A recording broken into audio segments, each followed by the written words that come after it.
রাত পেরিয়ে ভোর হতেই দেখা গেল সব শেষ। ঋণের টাকায় গড়ে তোলা সবুজ লাউ ক্ষেতটিতে পড়ে আছে শুধু কাটা গাছের ডালপালা, মাটিতে ছড়িয়ে আছে নষ্ট হয়ে যাওয়া চারা।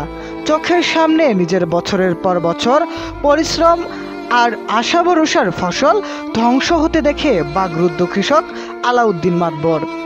ঘটনাটি ঘটেছে শরীয়তপুরের জাজিরা উপজেলার পূর্ব জয়নগর এলাকায়। 22 অক্টোবর মঙ্গলবার রাতে দুর্বৃত্তরা তার পুরো লাউ ক্ষেত কেটে ফেলে।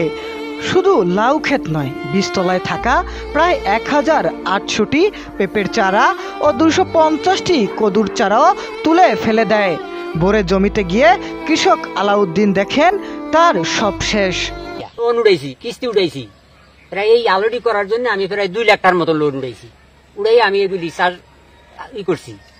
এখন এগুলি আমি কিস্তি দিমু, বউ পোলাপান লইয়া খাইমু, বাচ্চা কাচ্চা লইয়া আমি কেমনি খাইয়া বাঁচমু, আর কেমনে আমি এই যে এইগুলি দিমু। এই যে সরকারের এই যে লোন আনছি কিস্তি উড়াইয়া, তার দেওয়ার মতো কোনো কায়দা নেই আমার।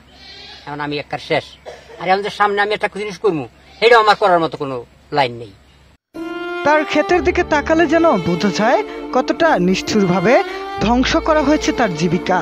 মাটিতে ছড়িয়ে থাকা কাটা লাউ গাছ, পচে যাওয়া চারা আর পাশে দাঁড়িয়ে থাকা কান্নায় ভেঙে পড়া কৃষক, সব মিলিয়ে এক হৃদয় বিদারক দৃশ্য। পরিবেশ অধিদপ্তরের পক্ষ থেকেও বলা হয়েছে, এ ধরনের ঘটনা শুধু একটি কৃষকের ক্ষতি নয়, এটি কৃষি ব্যবস্থার প্রতি এক ভয়াবহ আঘাত।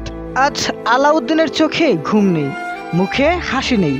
ঋণের কিস্তি আর সংসারের চিন্তায় তিনি এখন দিশেহারা। নষ্ট ক্ষেতের পাশে দাঁড়িয়ে শুধু একটাই কথা বলছেন, আমার গাছগুলো আমার সন্তান ছিল, এক রাতেই ওগুলো কেটে দিল, আল্লাহ তুমি বিচার করো।